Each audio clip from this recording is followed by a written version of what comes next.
Viewers आदाब, माह रमज़ान रुखसत पजीर हैं, कुछ ही दिन बाकी हैं और हमसे ये अलविदा लेंगे। बहुत मुबारक महीना है जिसमें बाकायदा रोज़े रखे, सौम व सलात की पाबंदी रही। अब ये देखिए कि बहुत से लोगों ने इसका एक फ़ायदा ये भी उठाया होगा कि अगर कोई लत लग गई है बुरी, जैसे गुटखे की लत है या कोई और ऐसी लत है, और उन्होंने उस पर अमल किया और उसको छोड़े रखा और पाबंदी से रोज़े रखे, तो 30 दिन तक किसी भी चीज़ को छोड़ने के बाद फिर वो इख्तियारी होती है कि अगर आप चाहेंगे दोबारा उसके में दाखिल होना, दोबारा उसको मुंह को लगाना, तो वो लगेगी, वरना आपकी ये बुरी लत आपसे छूट गई। बहरहाल आज मेरा हाजिर होने का मकसद ये है कि मौसम में एक तब्दीली आई है, दर्जा हरारत में तब्दीली आई है, और जिसकी वजह से रोज़ेदारों को परेशानी क्या हो रही है कि मुंह सूख रहा है, प्यास लग रही है, टांगों में दर्द हो रहा है, टांगों की रगें खिंच रही हैं और जिस्म में गिरावट आ रही है, हल्की हल्की सी हरारत सी महसूस हो रही है और वो बहुत नकाहत महसूस कर रहे हैं। तो अब हमें इस हालत में किस किस्म का सहर व इफ्तार रखना है, इसके मुताल्लिक मैं अभी आपके सामने देखिए रोशनी डालता हूँ। कम से कम हम गुड़ और चीनी की बनी हुई चीज़ें जो डायरेक्ट हैं वो तो न लें।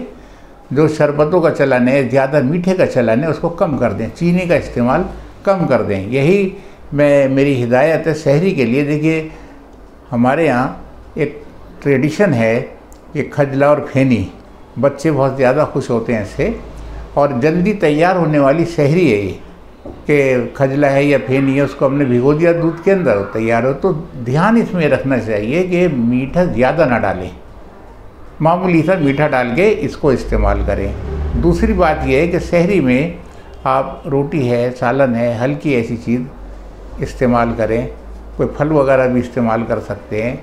और एक नहारी का चलन है, बहुत से लोग इस्तेमाल करते हैं इसको।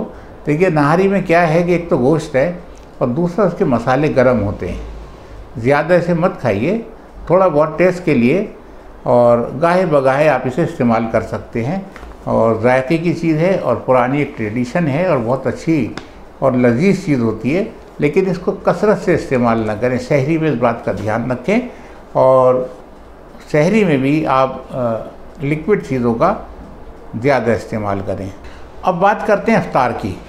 इफ्तार में हमें जो चीज़ें इस्तेमाल करनी है वो हल्की फुल्की होनी चाहिए, जैसे कि फ्रूट्स हैं, तरबूज है, खरबूजा है, पपीता है, सेब है, केला है या अमरूद वगैरह है। इसकी हल्की सी चाट बनाइए, मसाला वगैरह हल्का रखिए। नमक बहुत कम आपको रखना है।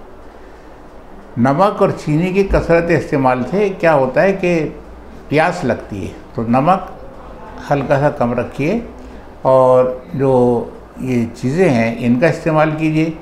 खाने के अंदर चिकनाई वाले गोश्त हैं उनको इस्तेमाल मत कीजिए, हल्का गोश्त इस्तेमाल कीजिए। हो सके तो चिकन अच्छी क्वालिटी का या फिर फ़िश वगैरह का आप इस्तेमाल कर सकते हैं सालन की शक्ल में। और बाकी जो सालन घर में बनते हैं वो होते हैं, सब्ज़ी है, दालें हैं, इन चीज़ों का आप इस्तेमाल करें। और रकीक चीज़ें जो होती हैं, लिक्विड चीज़ें, उनको इस्तेमाल करना न भूलें आप। बेहतर यह है कि आपने जब इफ्तार किया तो इफ्तार के बाद से सहरी तक आप गाहे बगाहे लिक्विड लेते रहें, चाहे वो सिरप की शक्ल में हल्का मीठा, या कोई फ्रूट हो जो जिसके अंदर पानी ज़्यादा होता है, जैसे कि अनानास है, तरबूज है, खरबूजा है, पपीता है, ऐसी कोई चीज़, संतरा वगैरह है, ये ले सकते हैं। और डायरेक्ट पानी ही आपको लेना है तो फिर छाछ का इस्तेमाल करते हैं। और जो ये नारियल पानी होता है जिसे कोकोनट वाटर बोलते हैं, इसका इस्तेमाल कर सकते हैं।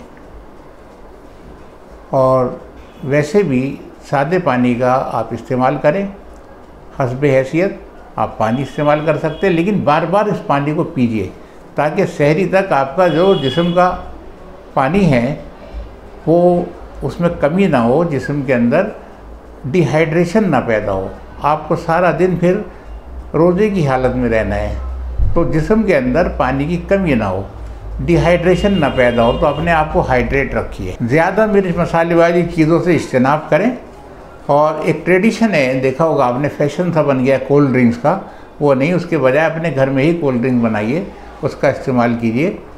और नींबू का पानी बार बार आप पी सकते हैं। मतलब ये है मेरा कि इफ्तार करने के बाद से सहरी तक अपने आप को तरावट में रखिए, हाइड्रेट रखिए, क्योंकि सारा दिन फिर आपका जो है आपको प्यास न लगे।